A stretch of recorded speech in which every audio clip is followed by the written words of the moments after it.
ചെമ്പനിപ്പൂ സീരിയലിന്റെ ഇനി വരാൻ വേണ്ടി പോകുന്ന എപ്പിസോഡിന്റെ റിവ്യൂ വിശേഷമാണ് ഇവിടെ പറയുന്നത്. വീഡിയോയിലേക്ക് കടക്കുന്നതിന് മുമ്പായിട്ട് വീഡിയോ എല്ലാവരും ഒന്ന് ലൈക്ക് ചെയ്ത് കാണാൻ വേണ്ടി ശ്രമിക്കണേ. സച്ചിയുടെ കളഞ്ഞുപോയ ഫോണ് നമ്മുടെ സച്ചിയുടെ കയ്യിലേക്ക് തിരികെ വരുവാണ്. അത് സച്ചിയുടെ കയ്യിൽ കൊടുത്തിരിക്കുന്ന ആള് പറഞ്ഞിരിക്കുന്നത് ഒരു പെണ്ണിന്റെ കയ്യിൽ നിന്ന് മിസ്സായി എന്നുള്ള കാര്യത്തെ കുറിച്ചാണ് കേട്ടോ. ഫോൺ കിട്ടിയ ഉടനെ തന്നെ അച്ഛൻ്റെ അടുത്ത് ഭയങ്കര സന്തോഷത്തോടു കൂടിയിട്ട് സച്ചി ചെന്ന് പറയുന്നുണ്ട്, അച്ഛ എന്റെ കളഞ്ഞുപോയ പഴയ ഫോൺ കിട്ടി എന്നുള്ള കാര്യം കേട്ടോ. ഇത് കേട്ട രവിയാണെന്നുണ്ടെങ്കിൽ ഈ ഫോണിൽ നിന്നാണല്ലോ ശരത്തിന്റെ ആ വീഡിയോ പോയത് എന്നുള്ള കാര്യത്തെ കുറിച്ച് സച്ചിയുടെ അടുത്ത് ചോദിക്കുമ്പോ അതെ അച്ഛ, ഫോൺ എന്തായാലും കയ്യിൽ കിട്ടിയല്ലോ, ഇനിയിപ്പോ ആരാണ് ആ വീഡിയോ റിലീസ് ചെയ്തതെന്നുള്ള കാര്യം അറിയാൻ വേണ്ടി പറ്റുമെന്നൊക്കെ സച്ചി ഇങ്ങനെ പറയുന്നുണ്ട്. ഇതെല്ലാം കേട്ട് ശ്രുതിക്കാണെങ്കിൽ ആകെ മൊത്തത്തിൽ ടെൻഷനാവാണ് കേട്ടോ. സച്ചിയുടെ കയ്യിൽ ഫോൺ തിരികെ കിട്ടി. മീരയുടെ അടുത്ത് ഇത് കൊണ്ടുപോയിട്ട് വെള്ളത്തിൽ കളയാൻ വേണ്ടിയിട്ടാണ് നമ്മുടെ ശ്രുതി പറയുന്നത്. എന്നാൽ മീര അത് കളയാൻ വേണ്ടിയിട്ട് കൊണ്ടുപോകുന്ന സമയത്താണ് മീരയുടെ കയ്യിൽ നിന്ന് ആ ഫോൺ മിസ്സാവുന്നത്. കറക്റ്റ് അത് സച്ചിയുടെ കയ്യിൽ കിട്ടുന്നുണ്ട് കേട്ടോ. മീരയാണെങ്കിൽ നമ്മുടെ ശ്രുതിയുടെ അടുത്ത് കള്ളം പറയുന്നുണ്ട്. മിസ്സായ കാര്യത്തെ കുറിച്ച് പറഞ്ഞു കഴിഞ്ഞാൽ ശ്രുതി ചീത്ത പറയുമല്ലോ, അതുകൊണ്ട് തന്നെ താൻ വെള്ളത്തിൽ കൊണ്ടുപോയി ഇട്ടു എന്നുള്ള കാര്യമാണ് ശ്രുതിയുടെ അടുത്ത് പറഞ്ഞത്. ആ ആശ്വാസത്തിന് നിൽക്കുമ്പോഴാണ് ഇങ്ങനെ ഒരു ബോംബ് പൊട്ടുന്നത്. സച്ചി എന്തായാലും ഇതിന്റെ പുറകെ നിന്ന് മാറില്ല. ആരാണ് ഈ ഫോൺ എടുത്തത്, ആരായിരിക്കും ആ വീഡിയോ ലീക്ക് ചെയ്തത് എന്നുള്ള കാര്യത്തെ കുറിച്ച് അന്വേഷിച്ചുകൊണ്ടേ ഇരിക്കുകയാണ് കേട്ടോ സച്ചി. അന്നേ ദിവസം രാത്രിയിൽ സച്ചി ഇങ്ങനെ ടെറസിൽ നിന്നിട്ട് ഓരോ കാര്യങ്ങളെ കുറിച്ച് ആലോചിച്ചുകൊണ്ട് നിൽക്കുവാണ്. അതുമാത്രമല്ല ഫോണിൽ നിന്ന് ആരുടെങ്കിലും ഫോണിലേക്ക് ആ വീഡിയോ സെൻഡ് ചെയ്തിട്ടുണ്ടോ എന്നുള്ളൊരു കാര്യം കൂടി നോക്കുന്നുണ്ട് കേട്ടോ. അത് നോക്കിക്കൊണ്ടിരിക്കുമ്പോഴാണ് രേവതി സച്ചിക്ക് അരികിലേക്ക് വരുന്നത്. എന്നിട്ട് സച്ചിയുടെ അടുത്ത് ചോദിക്കുന്നുണ്ട് സച്ചിൻ എന്താ ചെയ്യുന്നതെന്ന്. അല്ല രേവതി, ആ വീഡിയോ ഈ ഫോണിൽ നിന്ന് മറ്റാർക്കെങ്കിലും സെൻഡ് ചെയ്തിട്ടുണ്ടോ എന്നുള്ള കാര്യം ഞാൻ താൻ നോക്കുമായിരുന്നു എന്നു. അത് മാത്രമല്ല അങ്ങനെ സെൻഡ് ചെയ്തിട്ടില്ല, ഇനിയിപ്പോ അങ്ങനെ സെൻഡ് ചെയ്തിട്ടുണ്ടെന്നുണ്ടെങ്കിലും അവർ ഡിലീറ്റ് ചെയ്യില്ല എന്നുള്ള കാര്യം രേവതി ചോദിക്കുന്നുണ്ട്. അതിനുശേഷം നമ്മുടെ അതിനുശേഷം ശരത്തിന്റെ അടുത്താണെന്നുണ്ടെങ്കിൽ ആന്റണിയെ അറിയുന്ന ആരോങ്കിലുമായിട്ട് സംസാരിക്കാൻ വേണ്ടി പറയുന്നുണ്ട്. ഈ വീഡിയോ ലീക്ക് ചെയ്തത് ആന്റണി ആണോ എന്നുള്ള കാര്യം അറിയാൻ വേണ്ടിയിട്ട്. അതിനെക്കുറിച്ച് ശരത്ത് രേവതിയുടെ അടുത്ത് എന്തെങ്കിലും പറഞ്ഞിരുന്നോ എന്നുള്ള കാര്യത്തെക്കുറിച്ച് ചോദിക്കുന്നുണ്ട്. ഇല്ലാന്ന് രേവതി പറയുമ്പോൾ നമ്മുടെ സച്ചിയാണെങ്കിൽ വേഗം ശരത്തിനെ വിളിക്കുകയും താൻ പറഞ്ഞ കാര്യത്തെക്കുറിച്ച് എന്തായെന്ന് ചോദിക്കുന്നുണ്ട്. ശരത്ത് ആന്റണിയുമായിട്ട് ഡയറക്റ്റ് റിലേഷൻ അല്ല, പക്ഷെ ആ ഗ്രൂപ്പിൽ ലിങ്ക് ആയിട്ടുള്ള ഒരാളുമായിട്ടാണ് കേട്ടോ കോണ്ടാക്ട് ചെയ്തിട്ടുണ്ടായിരുന്നത്. അവര് പറയുന്നത് ഇല്ല ആന്റണി ആയിരിക്കില്ല ഈ വീഡിയോ റിലീസ് ചെയ്ത് എന്നാണ്. അവനൊരു പക്ഷേ കള്ളം പറഞ്ഞതായിരിക്കോ എന്ന് സച്ചി ശരത്തിനടുത്ത് ചോദിക്കുമ്പോൾ ഇല്ല, അതിന് സാധ്യതയില്ല. അവനുമായിട്ട് ഡയറക്റ്റ് ലിങ്ക് ഉള്ള ആളാണോ, അവനുമായിട്ട് ഏറ്റവും അടുപ്പമുള്ളത് 3 പേരാണ്. അവരടുത്ത് ഞാൻ ഡയറക്റ്റ് ആയിട്ട് പോയി ചോദിച്ചു കഴിഞ്ഞാൽ ഉറപ്പായിട്ടും ആന്റണി ആ കാര്യം അറിയുകയും ആന്റണി കുറച്ചും കൂടി അലേർട്ട് ആവുകയും ചെയ്യും. അതുകൊണ്ട് ഞാൻ അവരടുത്ത് ഡയറക്റ്റ് ചോദിച്ചില്ല. പക്ഷെ ആന്റണിയുടെ കാര്യങ്ങളൊക്കെ അറിയാവുന്ന ആള് തന്നെയാണ് ഇത്. അവൻ പറഞ്ഞത് ഒരിക്കലും ആന്റണി ആവാൻ വേണ്ടിയിട്ട് സാധ്യതയില്ല എന്നാണ്. അതിനിടയ്ക്ക് രേവതിക്കാണെന്നുണ്ടെങ്കിൽ ആന്റണിയുടെ ആൾക്കാരുമായിട്ട് നമ്മുടെ ശരത്ത് വീണ്ടും സംസാരിക്കാനൊക്കെ പോയല്ലോ. അതുകൊണ്ട് തന്നെ ഇനിയിപ്പോ വീണ്ടും ആന്റണിയുടെ പക്ഷത്തേക്ക് പോകുമോ എന്നുള്ള ഭയം ഉള്ളത് കൊണ്ട് തന്നെ ഇനി ഒരിക്കലും അവരുമായിട്ട് സംസാരിക്കേണ്ട അങ്ങനെ ഇങ്ങനെയൊക്കെ പറയുന്നുണ്ട്. ഇത് കേട്ട് സച്ചിയാണെങ്കിൽ രേവതിയുടെ അടുത്ത് പറയുന്നത് രേവതി നീ ഒന്നും മിണ്ടാതിരിക്കോ, അവൻ അങ്ങനെ പോകത്തൊന്നുമില്ല. അവൻ അങ്ങനെ രേവതി ആരുടെ സംസാരിക്കാനോ അതിന്റെ പുറകെ പോകാനൊന്നും പോകുന്നില്ല. ശരത്തെ നീ ഒരു കാര്യം ചെയ്യ്, ഈ കാര്യം അതോടുകൂടി വിട്ടേക്ക്, ബാക്കി കാര്യം താൻ നോക്കിക്കോളാം എന്ന് പറഞ്ഞിട്ട് ഫോൺ വെക്കുവാണേ. ഫോൺ വെച്ചതിന് ശേഷം നമ്മുടെ സച്ചിയുടെ അടുത്ത് ചോദിക്കുന്നുണ്ട് ആന്റണി അല്ലെങ്കിൽ പിന്നെ ആരായിരിക്കും ഇത് ചെയ്തതെന്നാണ്. കാരണം ആന്റണി ആണല്ലോ അവർക്കറിയുന്ന ഒരേ ഒരു ശത്രു. അത് രേവതി നമുക്ക് അറിയാവുന്ന ശത്രു. എന്നാൽ നമ്മൾ അറിയാതെ പിന്നിൽ നിന്ന് കളിക്കുന്നവർ ഒരുപാടുണ്ടാകും. ആ ഫോണ് നഷ്ടപ്പെട്ടത് ഒരു പെണ്ണിന്റെ കയ്യിൽ നിന്നാണെന്നല്ലേ ഫോൺ തന്ന ആള് പറഞ്ഞിരിക്കുന്നത്. അതൊരു പക്ഷേ പൗഡർ എടുത്താണെങ്കിലോ എന്ന് ചോദിക്കുമ്പോൾ ഇല്ല, അതിനൊന്നും സാധ്യതയില്ല. നമ്മുടെ വീട്ടിൽ നിന്നുകൊണ്ട് നമുക്കെതിരെ ഇത്രയും വലിയ പ്രവൃത്തിയൊക്കെ ചെയ്യുമെന്ന് രേവതി ചോദിക്കുന്നുണ്ട്. രേവതി, നിനക്ക് ഒരു കുട്ടി ഉണ്ടാവാനുള്ള പ്രായമായി, പക്ഷെ ഇപ്പോഴും നീ കുട്ടി തന്നെയാണ്. ഞാന് അങ്ങനത്തെ എന്ത് കളിയെ കളിച്ചതെന്നുള്ള കാര്യം രേവതി ചോദിക്കുന്നുണ്ട്. നമ്മുടെ കുടുംബം നന്നായിട്ടിരിക്കണം, വീട്ടിലുള്ള എല്ലാവരും സന്തോഷമായിട്ടിരിക്കണം എന്നൊക്കെ നീ വിചാരിക്കും എന്ന് കരുതിയിട്ട് ബാക്കിയുള്ളവർ അതുപോലെ ചിന്തിക്കണമെന്നില്ല. അതും ഈ ശ്രുതി ഉണ്ടല്ലോ ഒരിക്കലും അങ്ങനെ വിചാരിക്കില്ല. എന്തിന്, എന്റെ കൂടെ പിറന്ന എന്റെ ചേട്ടനുണ്ടല്ലോ ആ ഓടിപ്പോയാൻ, അവൻ പോലും ഞാൻ നന്നായിട്ടിരിക്കണമെന്ന് വിചാരിക്കില്ല. അവനെ പോലെ തന്നെയാണല്ലോ ആ പൗഡർ എടുത്തിയും. അവർക്ക് 2 പേർക്കും അവർ മാത്രം സന്തോഷമായിട്ട് ഇരുന്നാൽ മതി. അതിനു വേണ്ടിയിട്ട് അവരാരെ വേണമെങ്കിലും ബലി കൊടുക്കും. അപ്പോ സച്ചേട്ടൻ പറഞ്ഞു വരുന്നത് അന്ന് ഫോൺ വെച്ച് മറന്ന ആ പെണ്ണ് ശ്രുതിയാണെന്നാണോ പറഞ്ഞു വരുന്നത്? ഒരുപക്ഷെ ആയിരിക്കും, അല്ലെങ്കിൽ ഒരുപക്ഷെ അവളുടെ ഒരു ഫ്രണ്ട് ഉണ്ടല്ലോ, ആര്, മീരയോ? അവള് തന്നെ.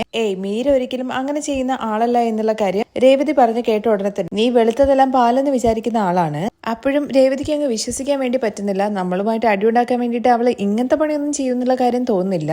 രേവതി, നീ എന്താ ഇങ്ങനെയൊക്കെ പറയുന്നത്? അന്ന് ആ നീലിമ പണം കൊടുത്ത സമയത്ത് പണം മറച്ചു വെച്ചതും അതുപോലെ തന്നെ ഈ ഐഡിയ കൊടുത്തതും ശ്രുതിയാണെന്നുള്ള കാര്യം നിനക്ക് അറിയില്ലേ? അതിൽ നിന്ന് തന്നെ മനസ്സിലാക്കിക്കൂടെ അവള് എത്ര വലിയൊരു കേടിയാണെന്ന്? അതൊക്കെ വിട്ടേക്ക്, മറ്റൊരു കാര്യം കൂടി ഉണ്ടല്ലോ. ഈ ആന്റണി കൊള്ളില്ലാത്തവനാണെന്നുള്ള കാര്യം നാട്ടിലുള്ള എല്ലാവർക്കും അറിയാം. അവരും അതുപോലെ തന്നെ നമ്മൾ തമ്മിൽ പ്രശ്നമാണെന്നും അറിയാം. എന്നിട്ടും അവന്റെ അടുത്ത് ചെന്നിട്ട് അവൾ പണം വാങ്ങിയില്ലേ? അത് മാത്രമാണോ? അവള് CCTV ദൃശ്യങ്ങൾ കിട്ടാൻ വേണ്ടിയിട്ട് ആന്റണിയെ പറഞ്ഞു വിട്ടില്ലേ? ഇത്രയും ചെയ്ത അവള് ഇത് ചെയ്യില്ല എന്നാണോ നീ പറഞ്ഞു വരുന്നത്? എന്റെ ഫോൺ നഷ്ടമായത് നമ്മുടെ ശ്രുതിയുടെ ആ പ്രോഗ്രാമിന്റെ അന്നാണല്ലോ. അതിന്റെ പിറ്റേ ദിവസമാണ് നഷ്ടമായത്. എന്തായാലും ആ ഫംഗ്ഷനിൽ വെച്ചിട്ട് തന്നെയാണ് ഫോൺ എടുത്തിട്ടുണ്ടാവുക. ഒന്നെങ്കിൽ പൗഡർ എടുത്തിട്ടുണ്ടാവും, അല്ലെങ്കിൽ അവളുടെ ഫ്രണ്ടിനെ വെച്ചിട്ട് അവള് ഫോൺ എടുത്തതിന് ശേഷം ആ വീഡിയോ ആന്റണിക്ക് അയച്ചു കൊടുത്തിട്ടുണ്ടാകും. ഇതൊന്നും തെളിയിക്കാൻ വേണ്ടിയിട്ട് നമ്മുടെ കയ്യിൽ തെളിവുകളൊന്നും ഇല്ലല്ലോ. അത് കേട്ട് സച്ചി ഒരു ഐഡിയ പറയുന്നുണ്ട് കേട്ടോ. ഫോൺ വെച്ച് മറന്ന പെണ്ണ് ആരാണെന്നുള്ള കാര്യം ഫോണ് സച്ചിയുടെ കയ്യിൽ കൊടുത്തിരിക്കുന്ന ആൾ കണ്ടിട്ടുണ്ട്. അതുകൊണ്ട് തന്നെ പൗഡർ എടുത്തയുടെയും മീരയുടെയും ഫോട്ടോ കൊടുത്തു കഴിഞ്ഞു കഴിഞ്ഞാൽ ഇതിൽ ആരാണ് ഫോൺ വെച്ച് മറന്നതെന്നുള്ള കാര്യത്തെ കുറിച്ച് അറിയാൻ വേണ്ടി പറ്റുമല്ലോ. ഇത് രണ്ടുപേരും അല്ലെങ്കിലോ എന്നുള്ള കാര്യം രേവതി ചോദിക്കുമ്പോൾ നമുക്ക് ഉറപ്പിക്കാം പൗഡർ എടുത്തിയല്ല ഈ കാര്യം ചെയ്തത് എന്നുള്ള കാര്യം. അതിന് നമുക്ക് ആദ്യം വേണ്ടത് പൗഡർ എടുത്തിയുടെ ആ ഫ്രണ്ടിന്റെ ഫോട്ടോ ആണ്. അതിന് സച്ചിയുടെ ഞാൻ ഫോൺ ചെയ്ത് ചോദിച്ചോളാം എന്നുള്ള കാര്യം പറയുകയാണെ. അവളുടെ അടുത്ത് ഫോട്ടോ അയച്ചു തരാൻ വേണ്ടി പറഞ്ഞ പോരെ. അയ്യോ അങ്ങനെ ചെയ്യണ്ട, നീ ഒരു ഫോട്ടോഗ്രാഫറെ കൊണ്ടുപോയിട്ട് അവളുടെ ഫോട്ടോ എടുക്ക്. ചുമ്മാ രേവതി ഓരോന്ന് വെഡിത്തിനെ വിളിച്ചു പറയല്ലേ. അങ്ങനെ ഫോട്ടോ ചോദിച്ചു കഴിഞ്ഞാൽ അവൾക്ക് സംശയം തോന്നില്ലേ. വേണം അവളുടെ ഫോട്ടോ എടുക്കാൻ വേണ്ടിയിട്ട്. അതിനുവേണ്ടി രേവതി നീ അവളുടെ വീട്ടിൽ നാളെ പോയിട്ട് അവൾ അറിയാതെ ഈ ഫോണിൽ ഒരു ഫോട്ടോ എടുത്ത് വരണം എന്ന് പറയണേ. ശരി സച്ചിയേട്ടാ, ഞാന് ശ്രമിക്കാം എന്ന് രേവതി പറയുന്നുണ്ട്. പിറ്റേ ദിവസം തന്നെ നമ്മുടെ രേവതി ആണെങ്കിൽ സച്ചി പറഞ്ഞതുപോലെ മീരയുടെ വീട്ടിലേക്ക് ചുമ്മാ അടുത്ത് വന്നതാണ്, സംസാരിക്കാന്നൊക്കെ പറഞ്ഞ രീതിയിൽ അങ്ങോട്ട് കയറി ചെല്ലുന്നുണ്ട്. എന്നിട്ട് മീര അറിയാതെ തന്നെ മീരയുടെ ഫോട്ടോ എടുക്കുന്നുണ്ട് കേട്ടോ. ഫോട്ടോ എടുത്ത ഉടനെ തന്നെ നമ്മുടെ സച്ചിയുടെ കയ്യിലേക്ക് കൊണ്ടുപോയിട്ട് കൊടുക്കുവാണ്. സച്ചി ഉടനെ തന്നെ ആ രേവതിയുടെ കയ്യിൽ നിന്ന് ആ ഫോട്ടോ മേടിച്ച് സച്ചിക്ക് ഫോൺ തിരികെ കൊടുത്തല്ലോ. അദ്ദേഹത്തിന്റെ ഫോണിലേക്ക് ശ്രുതിയുടെയും അതുപോലെ തന്നെ മീരയുടെയും ഫോട്ടോ അയച്ചു കൊടുക്കുന്നുണ്ട്. അവരെ വിളിച്ചിട്ട് കിട്ടുന്നില്ല. എന്തായാലും അവര് ഫോട്ടോ നോക്കിയിട്ട് ആരുടെയാണെന്നുള്ള കാര്യം പറയല്ലോ. അതിൽ നിന്ന് നമുക്ക് വ്യക്തമാക്കാം ആരാണ് ഈ പണി ചെയ്തത് എന്നുള്ള കാര്യം. അതിന്റെ സച്ചി രേവതി രണ്ടു വഴിക്ക് പോകുന്നുണ്ട് കേട്ടോ. കഴിയുമ്പോഴേക്കും സച്ചിക്ക് മനസ്സിലാവുന്നുണ്ട് അത് മീരയുടെ കയ്യിൽ നിന്നാണ് ഫോൺ നഷ്ടപ്പെട്ടത് എന്നുള്ള കാര്യം. മീരയുടെ കയ്യിൽ ഒരിക്കലും ഫോൺ ഡയറക്റ്റ് ആയിട്ട് എത്തില്ലല്ലോ. ശ്രുതി പറഞ്ഞിട്ട് മാത്രമേ മീര ഈ കാര്യങ്ങളൊക്കെ ചെയ്യൂ എന്നുള്ള കാര്യം നമ്മുടെ സച്ചിക്ക് നന്നായിട്ട് അറിയാട്ടോ. അങ്ങനെ സച്ചിക്ക് രേവതിക്ക് മനസ്സിലാവാണ് ഇത് ശ്രുതി ഒപ്പിച്ച പണി തന്നെയാണെന്ന്. ശ്രുതി ആ വീഡിയോ ഫോണിൽ നിന്ന് എടുത്തിട്ട് ആന്റണിക്ക് കൊടുത്തിട്ട് തന്നെയായിരിക്കും റിലീസ് ചെയ്തിരിക്കുന്നത് എന്നുള്ള കാര്യം നമ്മുടെ സച്ചിക്കും രേവതിക്കും വ്യക്തമാവുന്നുണ്ട്. തുടർന്ന് അന്നേ ദിവസം രാത്രിയിലാണ് കേട്ടോ നമ്മുടെ ശ്രുതി കിടന്നുറങ്ങിക്കൊണ്ടിരിക്കുകയാണ്. ഒരു ഉറക്കം കഴിഞ്ഞ് എഴുന്നേറ്റ് നോക്കുന്ന സമയത്ത് അരികില് നമ്മുടെ ശ്രുതി ഇല്ല കേട്ടോ. ശ്രുതി എവിടെ പോയി എന്നുള്ള കാര്യം നോക്കാൻ വേണ്ടിയിട്ട് നമ്മുടെ ശ്രുതി പുറത്തേക്ക് ഇറങ്ങി വരുവാണേ. ആയാലും അമ്മയുടെ മുറിയിൽ കാണുന്ന വിചാരിച്ചിട്ട്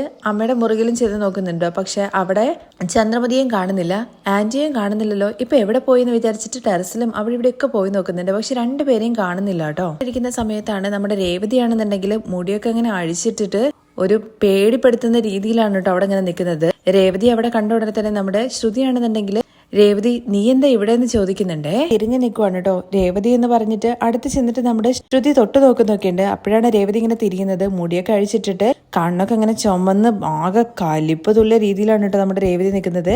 രേവതിയുടെ ആ ഭാവം കാണുമ്പോഴേക്കും ശ്രുതിയാണെങ്കിൽ പേടിച്ചിട്ട് രേവതി എന്താ ഇതെന്നൊക്കെ ഭയത്തോട് കൂടിയിട്ട് ഇങ്ങനെ ചോദിക്കുന്നുണ്ടേ.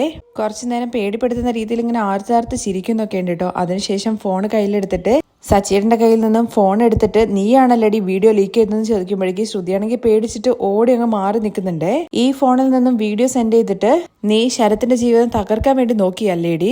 ഇല്ല, എനിക്കൊന്നും അറിയില്ല എന്ന് പറഞ്ഞിട്ട് ശ്രുതി ഒഴിഞ്ഞു മാറാൻ വേണ്ടി നോക്കുന്നുണ്ടെങ്കിലും ഇല്ല രേവതി ഞാനൊന്നും ചെയ്തില്ല എന്ന് പറയുമ്പോൾ മര്യാദയ്ക്ക് സത്യം പറഞ്ഞോടി. നീ എന്റെ അനിയന്റെ ജീവിതം തകർക്കാൻ വേണ്ടി ശ്രമിച്ചു അല്ലേടി? നിന്നെ ഞാൻ ചുമ്മാ വിടില്ല എന്ന് പറഞ്ഞിട്ട് ശ്രുതി അങ്ങനെ കയറി പിടിക്കുന്നുണ്ട് കേട്ടോ. എന്നിട്ട് അങ്ങ് തള്ളി വിടുവാണ്. നേരെ ചെന്ന് വീഴുന്നത് ഒരു ചെയറിലേക്കാണ്. ചെയറിലിരുന്ന ഉടനെ തന്നെ വേണ്ട രേവതി എന്നെ വെറുതെ വിടെന്ന് പറഞ്ഞിട്ട് കരഞ്ഞു കൂവി വിളിക്കുന്നുണ്ട് കേട്ടോ. നിന്നെ വെറുതെ വിടാനോടി എന്ന് പറഞ്ഞിട്ട് ചെയറങ്ങ് കറക്കുവാണേ. ആ കറക്കത്തിൽ തല കറങ്ങിയിട്ട് ശ്രുതിക്ക് ഒന്നും ചെയ്യാൻ വേണ്ടി പറ്റാത്ത അവസ്ഥയാവാണ്. ശ്രുതിയെ സത്യം പറയിപ്പിക്കാൻ വേണ്ടിയിട്ട് കുറെ അടിക്കുകയും കഴുത്ത് പിടിച്ച് നെക്കുകയൊക്കെ ചെയ്യുന്നുണ്ട് കേട്ടോ നമ്മുടെ രേവതി. അവസാനം ശ്രുതിക്ക് സത്യം എല്ലാം രേവതിയുടെ അടുത്ത് തുറന്ന് പറയേണ്ടി വരികയാണ്.